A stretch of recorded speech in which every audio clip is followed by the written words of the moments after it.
겨울 하나님께 예배하기 위해 나오신 옆에 계신 성도님들에게 잘 오셨습니다라고 먼저 인사하고 말씀하도록 하겠습니다. 잘 오셨습니다. 한 번 더 인사하실 때 오늘 하나님께서 큰 은혜 주실 줄 믿습니다라고 고백해주시겠습니다. 하나님께서 큰 은혜 주실 줄 믿습니다. 한 달 전에 제가 수요 예배 설교였는데요. 그때 전했던 같은 본문을 한 번 더 준비해 보았습니다. 그때 미처 다 전하지 못한 말씀이 있어서 오늘 한 번 더 여호수아 1장 1절부터 9절 말씀을 중심으로 내가 주는 그 땅으로 갈 때 같은 제목으로 한 번 더 말씀을 준비해 보았는데요. 생각이 나시나요? 그때 제가 했던 말씀을 잠시 정리를 한번 해보고자 합니다. 두려워하는 여호수아에게 하나님께서 굉장히 적극적으로 말씀하셨다고 말씀을 전했습니다. 모세가 죽은 뒤에 극한 두려움에 사로잡혀 있었던 여호수아에게 하나님께서 매우 적극적으로 말씀하시는데 여호수아 1장 2절 말씀을 한번 같이 보시겠습니다. 제가 읽겠습니다. 내 종 모세가 죽었으니 이제 너는 이 모든 백성과 더불어 일어나 이 요단을 건너 내가 그들 곧 이스라엘 자손에게 주는 그 땅으로 가라. 일어나고 건너고 내가 주는 그 땅으로 가라. 이렇게 말씀하셨다는 말씀을 전했습니다. 그런데 여호수아가 자기 자신을 보니 어땠다고 했죠? 나는 너무 자격 미달인 것 같다라고 생각했던 것 같습니다. 왜냐하면 모세는 여호와의 종이었고 수많은 기적이 모세를 통해서 일어났던 반면에 자기 자신은 그냥 어떤 한 눈이라는 사람의 아들일 뿐이었고 모세의 수종자에 불과했기 때문입니다. 그런데 그런 여호수아를 보시는 하나님의 마음은 달랐다. 하나님이 보시는 여호수아의 모습은 여호수아 24장 29절 마지막 24장에 나오는 말처럼 여호와의 종 눈의 아들 여호수아였다는 것. 내가 봤을 때 나는 모세의 종에 불과한데 하나님께서 나를 보실 때는 나는 어떤 사람이다? 단순히 모세의 종이 아니라 여호와의 종이라는 것을 말씀을 전했습니다. 그리고 하나님께서 우리에게 반드시 주고 싶으신 땅이 있다라는 말씀도 전했고요. 그 땅에 들어가기 위해서 우리의 할 일은 강하고 담대한 마음을 가지는 것이다 까지 제가 말씀을 전하고 뒷이야기를 전하지 못해서 한 번 더 말씀을 준비하게 되었습니다. 오늘 말씀을 보니까 하나님은 여호수아에게 너는 이스라엘 백성들에게 내가 약속한 땅을 차지하게 할 사람이다 라고 말씀하신 후에 오직 강하고 7절 말씀을 보니 그리고 극히 어떻게 하라고 말씀하시죠? 담대하라 라고 말씀을 하십니다. 그러면서 여호수아에게 너의 길이 평탄하고 형통하게 되는 길을 알려주겠다고 하시면서 그 방법을 알려주시는데 이 어마어마한 사역을 여호수아에게 맡기신 하나님께서 본문 7절에서 9절 말씀을 중심으로 여호수아가 평탄하고 형통하게 되는 방법을 알려주십니다. 우리가 한 해를 정리하면서 또 새로운 한 해를 준비하면서 평탄하게 된다, 형통하게 된다라고 하니까 궁금하지 않으십니까? 어떻게 하면 나도 평탄한 삶을 살 수 있을까? 형통한 삶을 살 수 있을까? 하나님께서 오늘 특별히 7절에서 9절 말씀을 통해서 말씀하시는데요. 같이 다시 한번 7절에서 9절 말씀을 저와 여러분이 같이 한번 읽었으면 좋겠습니다. 7절부터 시작. 오직 강하고 극히 담대하여 나의 종 모세가 내게 명령한 그 율법을 다 지켜 행하고 우로나 좌로나 치우치지 말라.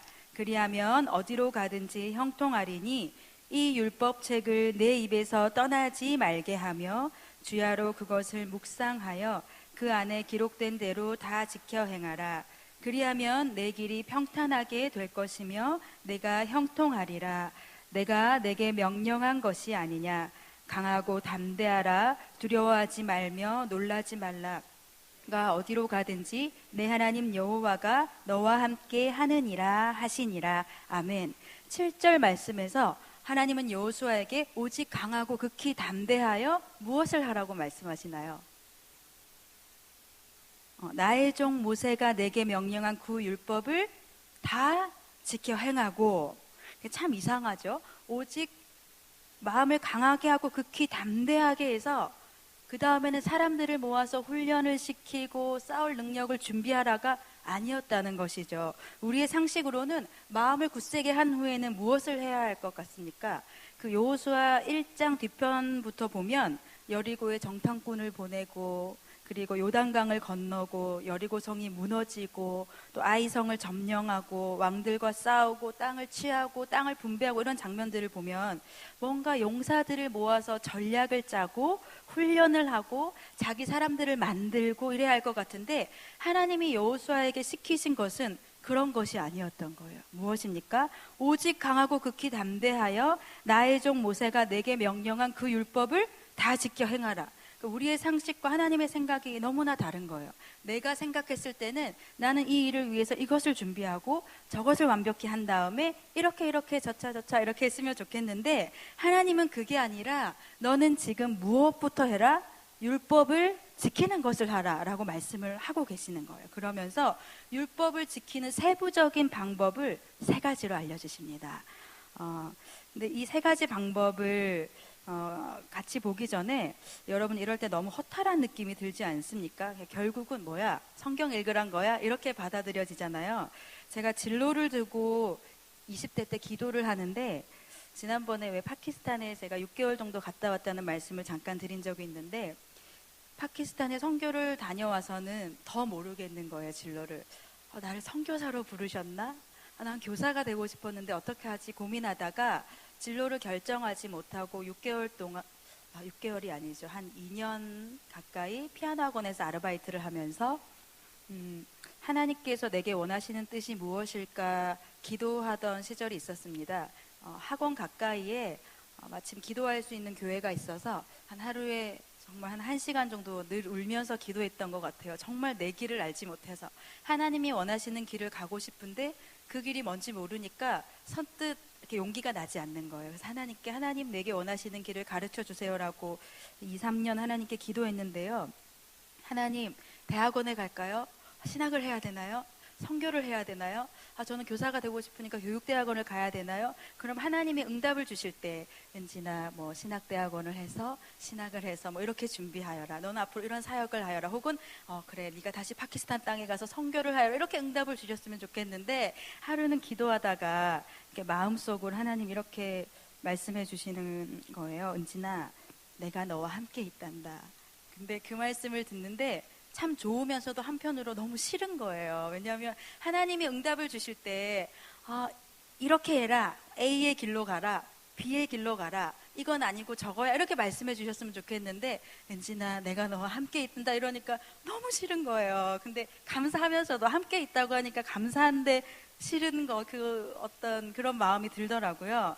근데 제가 나중에 와서 생각해 보니까, 제가 그때 월 80만 원을 받으면서 아르바이트를 했었는데 교회에서 그냥 잘 자라고 장녀로서, 그리고 기독교 중학교 고등학교를 나오고 기독교 대학을 다니면서 그냥 사람들 앞에서 또 내가 스스로 하나님 앞에서 나는 참 잘 살고 있다고 생각하고 나는 바른 길로 가고 있다고 생각하고 제가 저를 바라보는 기준이 딱 있었는데, 하나님이 그게 아니라는 거예요. 네가 생각할 때 네가 잘 살기 때문에 잘 사는 것이 아니라, 네가 때로는 월 80만 원 받으면서 일을 하더라도 네가 네 자신을 보기에 내가 왜 이거밖에 안 되지? 왜 이렇게 초라하지? 라고 느낄 그때에도 하나님이 함께 하신다는 것만으로 행복했으면 좋겠다라는 것을 가르쳐 주셨던 것 같아요. 근데 그때는 몰랐어요.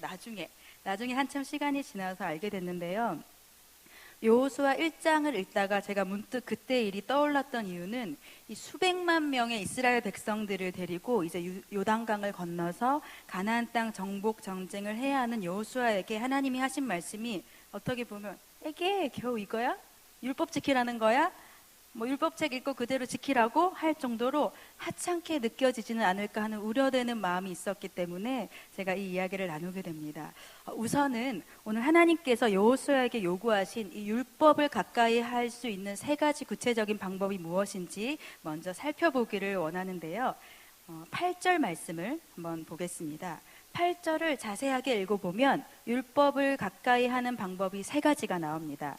첫 번째는 이 율법책을 내 입에서 떠나지 말게 하라.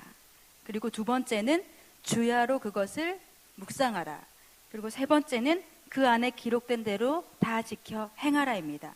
첫 번째는 이 율법책을 내 어디서 떠나지 말게 하라. 입에서 떠나지 말게 하라. 이것은 말에 대한 것인데요.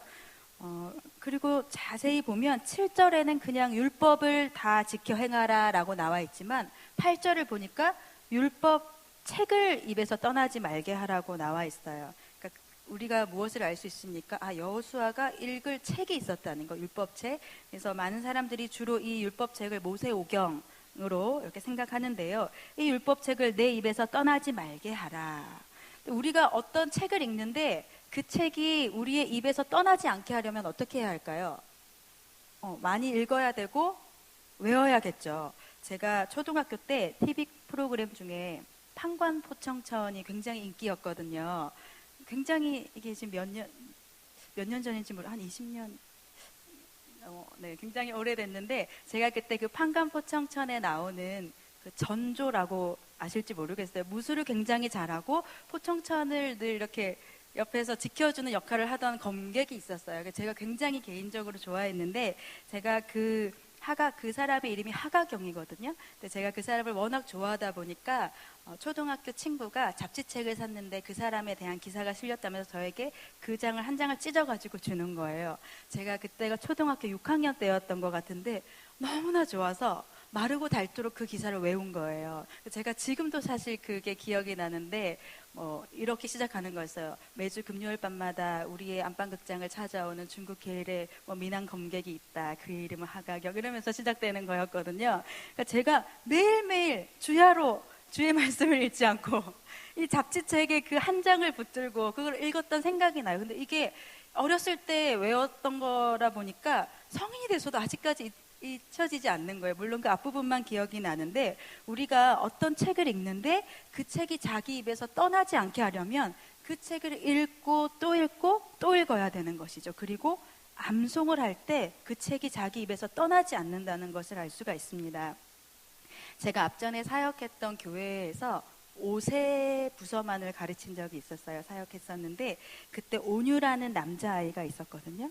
근데 이 아이의 엄마가 지금은 그때는 집사님이셨고 지금은 남편이 사역을 해서 이제 사모님이 되셨는데 말씀 심는 엄마라고 굉장히 유명하셨어요. 그러니까 책도 그렇게 내셨어요. 말씀 심는 엄마, 말씀 심는 가족. 그래서 최근에 이 두 번째 책을 내셨는데 이 아이가 그때 5살인데 성경을 209절을 암송을 했었거든요. 근데 지금은 한 709절 정도 암송을 한다고 해요. 한 5년 정도 지났으니까 초등학교 한 3학년 정도 되지 않았을까 싶은데 이 온유의 엄마가 원래는 광고 디자이너였대요. 근데 10년 동안 디자이너로 이렇게 생활을 하다가 하나님께서 일을 하기보다는 지금 자녀가 4이거든요. 4명을 말씀으로 가르치라는 어떤 부르심을 주신 거예요. 그래서 아이들을 날마다 아이들 데려놓고 저녁마다 가정 예배를 드리고 성경을 암송시키는 일을 하고 계십니다. 그래서 이 성경 암송으로 굉장히 유명한 사모님이신데요. 이분이 그 아이들에게 말씀을 암송시키는 방법을 알려주시면서 이 신명기 6장 8절에서 9절 말씀을 알려주셨어요. 한번 띄워주셨으면 좋겠는데요. 신명기 6장 8절에서 9절 말씀을 제가 읽어드리겠습니다. 너는 또 그것을 내 손목에 메어 기호를 삼으며 내 미간에 붙여 표로 삼고 또 내 집 문설주와 바깥문에 기록할지니라. 그러니까 이 말씀처럼 그 아이들이 걸어다니는 모든 공간마다 거실에도 말씀을 붙이고 주방에도 붙여놓고 또 본인도 설거지를 하면서 말씀을 읽도록 이 설거지 하는데 앞에다가 이렇게 붙여놓고 욕실에도 암송 말씀을 붙여놨대요. 코팅해서 붙였겠죠. 물이 붙지 않도록. 그리고 때와 장소와 수단과 방법을 가리지 않고 말씀을 암송하도록 했답니다. 그 신명기 6장 7절에도 보면 이런 말씀이 나오는데요.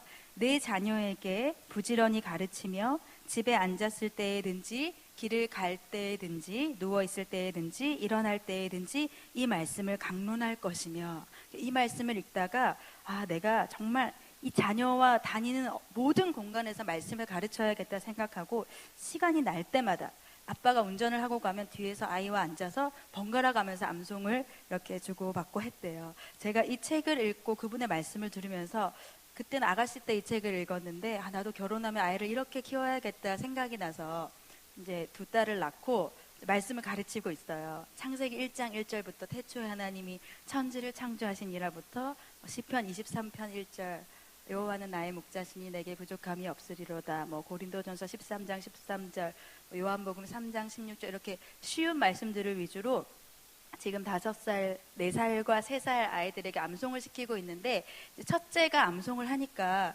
둘째는 그냥 자기도 하고 싶은 거예요. 언니가 하니까.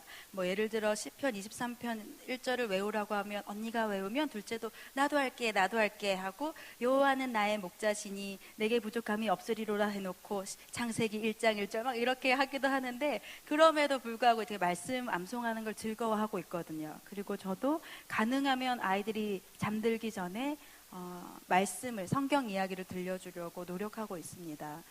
다윗의 이야기를 들려준다든지 목동이었는데 골리앗과 싸우고 하나님께서 왕으로 선택하여 주신 것, 그리고 아브라함 할아버지 이야기 듣는 걸 제일 좋아하기도 하는데요.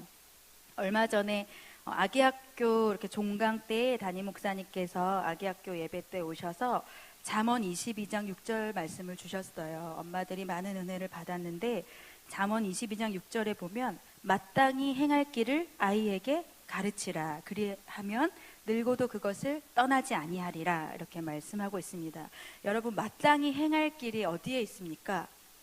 네, 하나님의 말씀인 성경에 있는 줄 믿습니다. 우리의 신앙생활을 한번 돌아봤으면 좋겠는데요.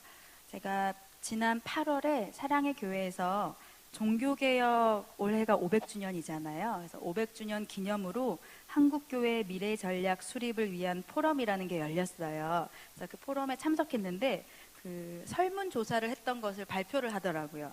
일반 국민 1000명, 그리고 전국 2000개 교회, 신학대학원생 한 974명, 주일학교 관계자들을 대상으로 여러 가지 조사를 한 것을 발표하다가 제가 기억에 남는 설문조사가 있었어요.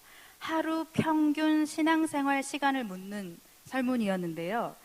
종교가 있다고 말하는 사람들이 기도하거나 성경을 읽는 시간이 하루에 얼마 정도 되나 설문조사를 했는데 기독교인의 경우에 47.2%, 그러니까 50%에 가까운 숫자가 하루에 몇 분에서 몇 분 정도 신앙생활, 그러니까 여기서 말하는 신앙생활은 성경을 읽거나 기도하는 시간인데 몇 분이었을까요? 15분, 20분, 네, 한 5분에서 10분. 그러니까 거의 50%에 가까운 숫자가 하루 평균 기도하거나 성경 읽는 시간이 5분에서 10분 정도 된다고 하는 거예요. 만약에 구의교회 성도님들을 상대로 설문조사를 했으면 좀 더 높게 나왔겠다라는 생각을 하게 되었는데요. 물론 성경을 많이 읽고 기도를 많이 하면 신앙생활을 잘하는 것이고 이것을 잣대로 얘기할 수는 없지만 중요한 것은 우리가 하나님의 말씀을 얼마나 읽으려고 노력하는가, 가까이 하려고 노력하는가. 어떤 분은 자기가 너무 성경을 안 읽으니까 성경을 베고 잔다고 하잖아요. 내가 꿈속에서라도 하나님 말씀을 읽고 싶다는 마음으로 시간을 떠나서 내가 하루에 한 구절이라도 그 말씀을 붙들고 살려고 노력하고 있느냐. 하나님께서 우리의 그 2017년을 돌아보게 하시는 것 같아요. 얼마나 하나님의 말씀과 연결된 삶을 살았느냐. 아까 함께 읽었던 그 8절 말씀이죠. 8절 말씀을 보면 두 번째 방법을 하나님께서 말씀해 주십니다. 주야로 그것을 묵상하라. 주야로 그것을 묵상하는 것이 율법을 가까이 하는 방법이다. 묵상한다는 것은 낮은 소리로 이렇게 읊조리거나 자신에게 말하는 것, 깊이 생각한다는 것, 이런 뜻인데요. 중요한 것은 이 묵상하는 것을 언제 하라고 말씀하시죠? 네, 주야로. 그러면 아침과 저녁에만 하고 오후에는 안 해도 되냐가 아니라 주야로 하라는 것은 항상 하루 종일, 하루 종일 율법에 관해서 생각을 하라는 거예요. 그러니까 첫 번째 하나님이 말씀해 주신 것은 율법책을 입에서 떠나게 하지 말라. 그러니까 입으로 항상 말씀을 얘기하라는 거고, 두 번째 얘기해 주신 것은 생각으로 항상 묵상을 하라는 거예요. 하나님의 말씀을. 우리가 사람들 앞에서 말은 이렇게 멋지게 할 수 있어요. 하나님 말씀대로 사셔야 돼요. 용기 있는 말을 줄 수도 있고 믿음의 말을 할 수도 있지만 우리가 이 사람이 정말 믿음의 사람인지 아닌지를 보려면 사실 그 사람이 하는 말 가지고는 알 수가 없는 거예요. 그 사람의 생각이 어떠한지를 알 때 그 사람이 과연 정말 하나님 앞에 바로 서 있는지를 알 수 있는 것입니다. 우리가 그럴 때가 있는 것 같아요. 성경을 읽으면서도 예배 시간에 목사님의 말씀을 들으면서도 우리의 생각은 다른 데 가 있는 거예요.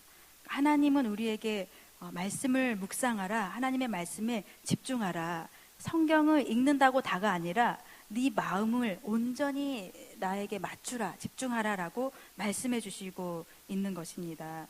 요즘에 저희 아기학교 선생님들이 큐티책 생명의 삶을 가지고 큐티를 하시더라고요. 제가 권한 건 아니고 자발적으로 이렇게 몇 명에서 모여서 개인적으로도 하시고 자기들끼리 카톡창으로도 오늘 이런 말씀을 나눴다고 하시는 것 같은데, 아침이든 저녁이든 오늘 하나님이 나에게 주신 말씀을 읽고 그 말씀대로 살려고 노력하는 것. 우리가 성경을 펴지도 않으면서 하나님 오늘 내가 하나님의 말씀대로 살게 해주세요 기도하는 것은 조금 문제가 있는 것이죠. 우리가 하나님 말씀대로 살고 싶다면 성경을 펴서 읽고 어떻게든 정말 한 구절이든 한 장이든 읽으려고 노력해야 된다는 것. 그래서 이 두 번째 하나님께서 하나님의 말씀을 묵상하라고 하신 것에는 노력이 필요하다는 것을 알 수가 있습니다. 우리 선생님들 영유아부 선생님들 중에 그 주일에 장로님과 함께하는 그 성경 공부 시간이 있더라고요. 그 성경 공부 굉장히 행복해하면서 하신 선생님이 있었어요. 할 수만 있으면 다시 하고 싶다고. 이 성경을 가까이 하는 것이 굉장히 중요한데, 저도 아이들을 이렇게 육아를 하다 보면 솔직히 성경 한 장 읽기가 너무 힘들 때가 많았던 거예요. 특히 사역을 하기 전에는 아이들이 밤마다 자주 깨져, 우유 달라고 깨져, 뭐 하자고 깨져, 아침에는 뭐 씻겨서 입히고 먹히고 뭐 어린이집 보내야 되죠, 금방 돌아서면 설거지 해야 되죠, 밥 해야 되죠 하면 정말 성경 한번 펴기가 왜 이렇게 어려운지 모르겠어요. 근데 하나님께서, 그러니까 제가 이런 설교를 하면서도 하나님 앞에 다시 저를 돌아보게 되는 것 같아요. 그럼에도 불구하고, 나의 상황이 어떠함에도 불구하고 하나님의 말씀을 가까이 해야 된다는 것. 제가 그 사역을 3년 정도 쉬는 동안에 아이들을 데리고 타가부실에 가서 예배를 드렸어요. 남편이 사역하는 교회에서. 근데 뭐 여기 모자실도 그렇겠지만 타가부실에서 아이들과 예배 드리는 경우는 보통은 전도사님을 통해서 아이들 말씀을 들은 다음에 방송으로 실황 목사님 설교를 들려주거든요. 근데 정말 말씀 듣기가 너무 힘들어요. 왜냐하면 아이들이 일단 너무 많고, 저기서는 울고 있고 여기서는 웃고 있고 저기서는 떠들고 여긴 엄마한테 안기고 어쩌고 저쩌고 하니까 정말 시장에 온 것 같은 거예요. 목사님 말씀이 방송에서 나오는데 엄마들은 특히 더 갈급하거든요. 평소에 말씀 읽기도 힘들고 예배하기가 힘드니까 주일에 한 번 나와서 그 목사님을 통해서 주시는 말씀이 무엇일까 정말 갈급한 마음으로 나오지만 막상은 모자실에서 예배드리고 하는 것이 굉장히 힘들단 말이죠. 근데 그때 저의 마음 가운데 있었던 것이, 하나님 오늘 제가 집으로 돌아가기 전에 이 예배 중에 딱 한 단어만 가지고 가게 해주세요. 단어 하나라도 하나님이 내게 주시는 말씀을 가지고 가게 해주세요라는 마음으로 잠옷실에서 그리고 타가부실에서 예배드렸던 기억이 납니다. 수요 예배 때도 그리고 주일에도 이렇게 5층에서 예배드리시는 엄마들이 많으신데 동일하신 마음일 것 같아요. 우리가 2018년을 이제 보름 정도 앞두고 있는데 하나님께서 여호수아서를 통해서 우리에게 말씀하십니다. 율법책을 내 입에서 떠나지 말게 하며 주야로 그것을 묵상하라. 지금 우리에게 율법책은 무엇일까요? 이때 여호수아에게 율법책은 몇 권 없었겠지만 우리에게 있어서 율법책은 성경 66권이죠. 우리가 보통 창세기, 출애굽기 읽다가 레위기에서 포기하고 사복음서, 사도행전 읽다가 로마서 가서 어려우니까 또 포기하게 되는데, 다시 한번 힘을 내어서 내가 1월 1일 되면 읽어야지 하지 마시고 지금부터 힘을 내어서 하나님의 말씀을 가까이 하는 저와 우리 성도님들 되시기 바랍니다. 그래서 하나님의 말씀을 통해서 나에게 주시는 음성을 듣고 기도의 응답을 얻고 개인과 가정과 교회를 향한 하나님의 뜻을 깨달아 아는 은혜가 우리에게 있으시기를 소망합니다. 세 번째로는 하나님께서 여호수아에게 그 율법책 안에 기록된 대로 어떻게 해라? 다 지켜 행하라. 그냥 지켜 행하라가 아니라 다 지켜 행하라고 말씀하고 계시죠. 첫 번째는 말에 대한 것이었고, 두 번째는 생각에 대한 것이었다면 세 번째는 행동에 대한 것인 것, 실천하는 것이에요. 율법책을 그냥 읽고 생각하는 데서 그치지 말고 그 율법대로 살아라, 삶으로 살아내라 라고 하나님이 말씀하시는 것이죠. 그것도 그냥 지키는 것이 아니라 다 지켜라. 하나님의 뜻이라고 생각되는 것은 아주 조그만한 것이라도 행동에 옮기라고 하나님이 말씀하십니다. 하나님은 우리 삶의 모든 영역이 하나님의 말씀의 지배를 받기를 원하세요. 무엇을 하든지 하나님의 말씀에 기준된 대로 결정하기를 원하시는 거예요. 그런 믿음과 결단을 하나님께서 우리에게 촉구하시는 줄 믿습니다. 여기 성도님들 가운데 혹시 하나님께서 말씀을 통해서 나에게 무엇라 말씀하셨을 때, 이 말씀을 지키면 내게 불이익이 오는데, 이건 그냥 넘어가고 싶은데 라는 것이 혹시 있으시더라도 하나님의 말씀에 순종하다가 하나님께서 그 말씀대로 순종했을 때 세상이 주는 복이 아니라 하나님께서 주시는 복을 받아 누리시는 우리 성도님들이 되시기 바랍니다. 말씀을 정리하고자 하는데요. 여호수아가 가나안 땅으로 이스라엘 백성들을 데리고 들어가기 전에 굉장히 두렵고 심히 떨리는 그때에 하나님이 말씀하십니다. 여호수아야, 율법책을 내 입에서 떠나지 말게 해라. 여호수아야, 율법책을 주야로 묵상해라. 여호수아야, 율법책에 기록된 대로 다 지켜 행하라.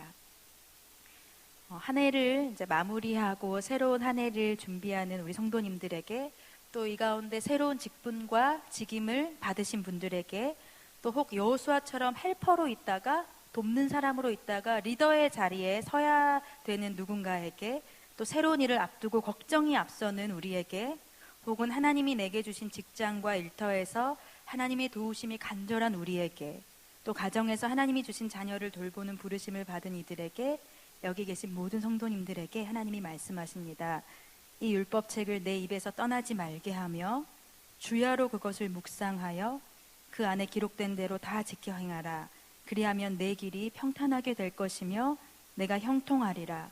내가 내게 명령한 것이 아니냐. 강하고 담대하라. 두려워하지 말며 놀라지 말라.